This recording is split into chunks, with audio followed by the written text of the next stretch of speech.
हिमाचल प्रदेश सरकार ने आज नव वर्ष के मौके पर अनाथ बच्चों, एकल नारियों की शिक्षा व अन्य सहायता के लिए मुख्यमंत्री सुखाश्रय सहायता को स्थापित किया है।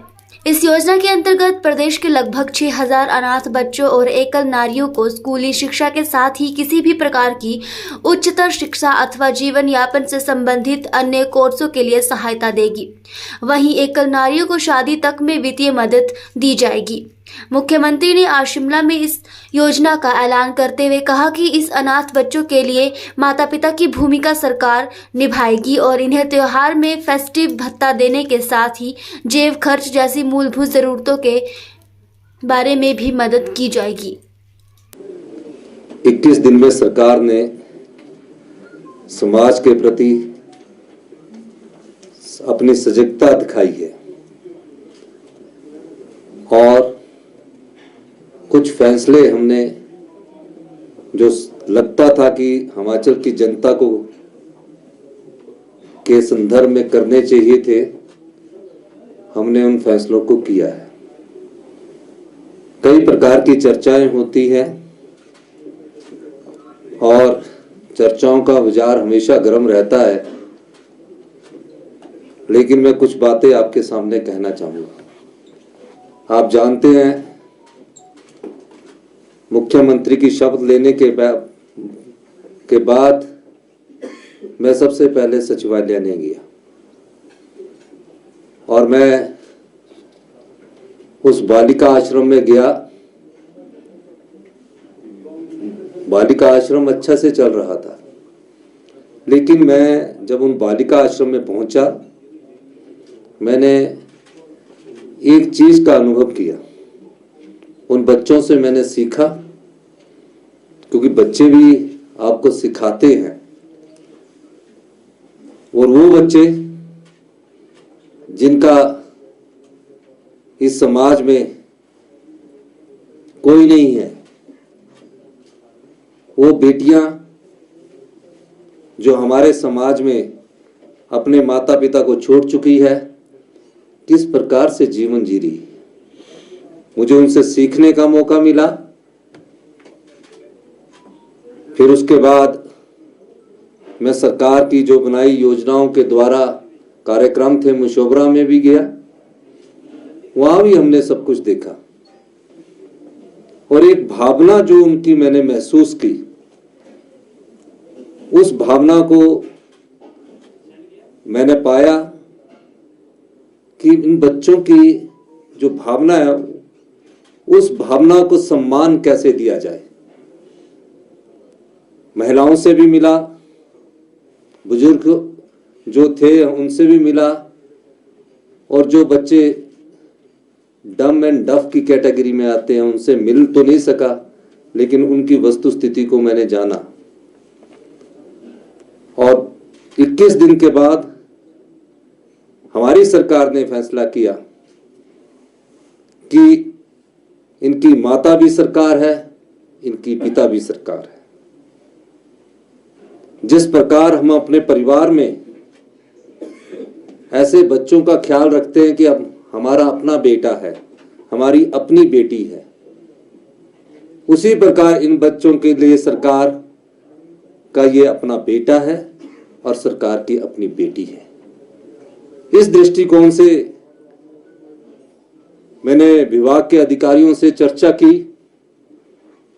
चर्चा करने के बाद पहली बैठक में हमारा ये फैसला हुआ कि इन बच्चों के जिनके कोई भी सहारा नहीं है, सरकार माता है, सरकार पिता है, इसके लिए एक योजना एंड टू एंड लाई जाए।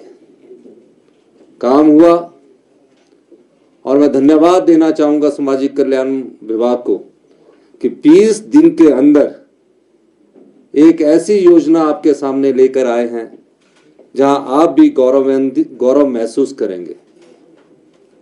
और इसका सारा श्रेय मैं अपने अधिकारियों को, विधायक दल के सभी लोगों को देना चाहूंगा कि उन सब ने भी इसमें अपना योगदान दिया। और कुछ तो हमारे पत्रकार बंधु भी थे जिन्होंने इस योजना के बारे में हमें बताया। और आज जब नव वर्ष की शुरुआत का पहला दिन है। सुबह ही मैंने, क्योंकि रात को ही हमारे चीफ सेक्रेटरी साहब प्रमोद सक्सेना जी की नियुक्ति हुई है 11-12 बजे, और आज सुबह से ही हमने इनसे बात की, सुबह से ही कार्य में अपने जुड़े, इनसे मैंने अनुरोध भी किया और डायरेक्शन भी दी। सबका एक मत था, नहीं, हम एक ऐसी योजना लाए जो सभी बंधनों से दूर हो, कोई सरकारी बंधन उसमें ना हो। सरकारी बंधन का मतलब है कि ऐसे बच्चे किसी सरकागजी कार्रवाई से ना जाए। इस दृष्टिकोण एक फैसला किया गया कि हमारी सरकार हिमाचल प्रदेश में जो अनाथ आश्रम में पढ़ने वाले बेसहारा बच्चे तो है ही, हिमाचल प्रदेश में जो भी बच्चे हैं या जो भी यौवन पीढ़ी में युवा जीवन में आ चुके हैं, उनके लिए एक योजना लेकर आई है। कुछ तो आश्रमों में पलते हैं, कुछ को परिवार गोद ले लेते हैं, कुछ अपने रिश्तेदारों के पास रह जाते हैं। पूरे हिमाचल प्रदेश में एक अंदाजा लगाया जा सकता है 6,000 के करीब बच्चे होंगे। अब 6,000 के बच्चे कई पढ़ने लिखने में अच्छे होते हैं, 12वीं तक तो हम उनका खर्चा देते थे, +2 के बाद जब वो आगे पढ़ना जानते थे तो भी उनको खर्चे में वो पूरी चीज हम नहीं दे पाते थे। हमने फैसला किया पूरे हिमाचल के जो भी 6,000 बच्चे हैं, किसी के रिश्तेदार के घर में रह रहे हैं या किसी ने गोद लेकर उनको पालने की कोशिश की है, या कोई बच्चे बड़े हो गए हैं लेकिन अपना घर का संचालन खुद ही कर रहे हैं पर है अनाथ, उस दृष्टिकोण से हमने कहा कि जो बच्चा पढ़ना चाहता है, चाहे वो इंजीनियरिंग कॉलेज में पढ़ना चाहता है, चाहे वो मेडिकल कॉलेज में पढ़ना चाहता है, चाहे वो पॉलिटेक्निकल कॉलेज में पढ़ना चाहता है, चाहे IIT में निकल जाता है, IIM में निकल जाता है, किसी भी बड़े इंस्टीट्यूशन में निकलता है, उसके मन में ये कंठा नहीं रहनी चाहिए कि मैं पढ़ लिख कर मुझे इस संस्थान में इसलिए एडमिशन नहीं मिल पाया कि मेरे पास उसकी फीस देने के लिए पैसे नहीं थे। इस कुंठा को समझते हुए हमारी सरकार ने फैसला किया है कि जो भी बच्चा अपने जीवन काल में मेडिकल कॉलेज में, नर्सिंग में, पैरामेडिकल में, जिस भी शिक्षा संस्थान में कोई छूट भी गया होगा, जो उसके पढ़ाई से संबंधित होगा, जो उसके जीवन जीने के साधन से संबंधित कोर्स होगा, कोई भी ऐसा कोर्स, उस कोर्स के लिए हमारी सरकार उसको जैसे अपने बेटे को देते हैं, अपने बेटे को हम बोलते हैं कि अच्छी पढ़ाई करनी है, अपनी बेटी को बोलते हैं कि उसको ट्यूशन भी लगानी है, ये सारी व्यवस्था जो एक परिवार में एक बेटे को हम जिस रूप में देते हैं, हमारे विधायक, हमारे जो मुकेश अग्निहोत्री जी, हम जो लोग हम जो अपनी बेटी को देते हैं, किसी प्रकार की किसी भी सुविधा से उसको वंचित नहीं किया जाएगा। यानी कि उसे जेब खर्च के लिए भी वैसे ही पैसे मिलेंगे जैसे वो अपने को चाहते हैं। इसी प्रकार अगर उसने कभी घूमने के लिए जाना है तो वो ये ना ताके कि वो किसी के निर्भर है, सरकार उसकी माता है, सरकार हम उसको वो जेब खर्च तक कभी देंगे, उसको कभी ये महसूस नहीं होने देंगे कि उसकी कोई कमी है, उसमें उसका परिवार हिमाचल प्रदेश सरकार होगी। इस दृष्टिकोण से हमने एक नीतिगत फैसला किया, अपने सब साथियों से चर्चा करके, हमारे चीफ सेक्रेटरी प्रमोद सक्सेना जी से चर्चा करके, सुधा जी से चर्चा करने के बाद हमने एक कोष स्थापित करने की घोषणा की है और ये तुरंत प्रभाव से लागू होगा। इसमें सभी बच्चों को सुख प्रदान हो, कोई उनको ऐसी महसूस ना हो कि हमारे माता पिता इस जीवन में नहीं रहे और हम दुखी मन है, कि दुखी मन से वो कभी मत सोचे, और हम किसी पर निर्भर भी ना हो, उन्हें ये लगे कि आज हम सुख है, हमें सुख मिल रहा है। इस दृष्टिकोण से हमने ऐसे लोगों के लिए मुख्यमंत्री सुखाश्रय सहायता कोष स्थापित करने की घोषणा की है। इसमें 101 करोड़ रुपया उन बच्चों के लिए आज से तुरंत प्रभाव से लागू हो जाएगा। 101 करोड़ रुपया ये कोष होगा, ये एफडी होगी। उनके जीवन जीने के लिए जो भी जरूरत होगी उसको जीने के लिए ये कोष 2023 में शुरू किया जाता है और ये तुरंत प्रभाव से लागू हो गया। मैं सभी पत्रकार बंधुओं से भी ये कहूंगा कि कोई बच्चा आपकी नजर में भी आए जो अभी पढ़ना चाहता है, हम उनको सहायता करते हैं, 5,000 दे दिया, 10,000 दे दिया, हम उसके भाव को खरीदने की कोशिश करते हैं, दया भाव को हम करने की कोशिश करते हैं। इस दृष्टिकोण से मुश्किल था 101 करोड़ रुपया निकालना, लेकिन जब मेरी चीफ सेक्रेटरी साहब से बात हुई तो इन्होंने कहा कुछ कंपनियों से हम CSR से लेंगे, कुछ हम लोग भी उसमें कंट्रीब्यूशन करेंगे। पहले कंट्रीब्यूशन में हमारे जितने भी MLA हैं वो जितनी उनकी क्षमता है, लेकिन सभी MLA जो कांग्रेस के हैं, मैं धन्यवाद देना चाहूंगा सभी MLA का कि हमारी उनसे बातचीत हुई। ये भी अपनी इस सरकार की पहली पे का 1 लाख रुपया उस कोष में दान करेंगे। तो इस संदर्भ में भी मैं इनका भी धन्यवाद करना चाहूंगा कि MLA ने, हमारे जितने भी MLA हैं, 40 MLA हैं, भारतीय जनता पार्टी के MLA से भी मैं अनुरोध करूंगा, हमारे पास तो थोड़ा अमाउंट है लेकिन सरकार की तरफ से 101 करोड़ 100 प्लस 101 करोड़ रुपए का ये कोष स्थापित किया है। ये सिर्फ उन बच्चों के लिए हमारी पहली योजना है और इसकी और विस्तृत जानकारी, इसके साथ और भी एकल नारी है, ये बच्चे नहीं है। एकल नारी में कोई बेटी हमारी 22-24 साल के बाद भी विधवा हो जाती है, पढ़ना चाहती है, पढ़ाई करना चाहती है, उसको भी पूरा मिलेगा।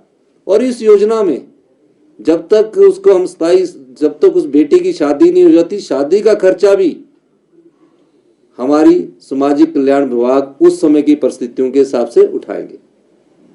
तो ये हमने एक योजना आपके नाम आपको आज उन बच्चों के लिए 2023 के इस नव वर्ष में उनको हमारी तरफ से एक तोहफा है।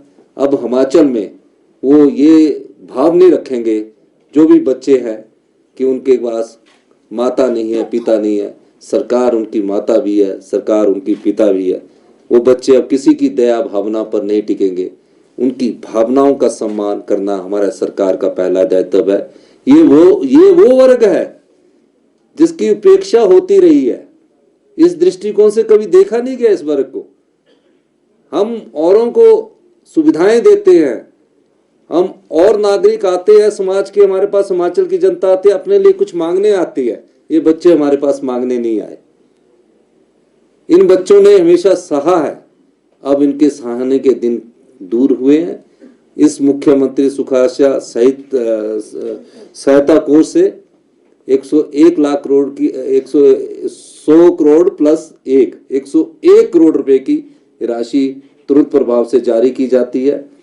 और आप पत्रकार बंधुओं से भी मेरा अनुरोध रहेगा, आपके ध्यान में जब भी आए, सामाजिक कल्याण विभाग इसकी नोडल एजेंसी है, हर जगह इनके डायरेक्शन होंगे, क्योंकि एकदम ये योजना आई है तो इसके लिए अभी थोड़ा टाइम लगेगा उनको विभाग में भेजने का। लेकिन आपके ध्यान में कोई बच्चा ऐसा है कि जो मेडिकल कॉलेज में है, इंजीनियरिंग कॉलेज में है, कहीं और सिलेक्ट हो चुका है, आप हमारी सेक्रेटरी से सीधा संपर्क कर सकते हैं। ये पैसा उनको सीधा उनके अकाउंट में जाएगा और उसके जेब खर्च, जैसे हॉस्टल में रहता है ना बच्चा, हमने हॉस्टल का लाइफ भी देखा, तो वो देखता ना रहे कि किसी के पास मेरे पास पैसे, तो उसके लिए भी एक हम पैसा उसको, जेब खर्च का पैसा भी हम उसको देंगे।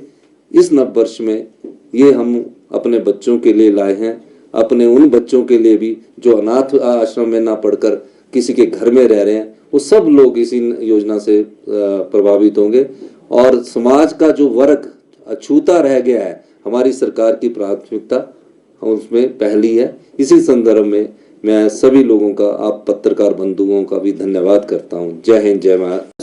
स्कूल टाइम में पढ़ता था तो अनाथ आश्रम से कुछ बच्चे हमारे साथ स्कूल में पढ़ने आते थे, तो एक भावना होती थी, तो बेचारे शाम को जैसे दोस्त बन जाते हैं ना, कई बार कॉलेज में दोस्त बन गए, तो जैसे मैं पीयूसी में गया तो कॉलेज में दोस्त बन गया, तो कहता कि आज मैंने बोला दीपावली है, तो उसके मन में फीलिंग आती थी कि मेरा तो घर ही नहीं है, तो हमको तो खर्चा करने के लिए भी इकट्ठा होना पड़ता था।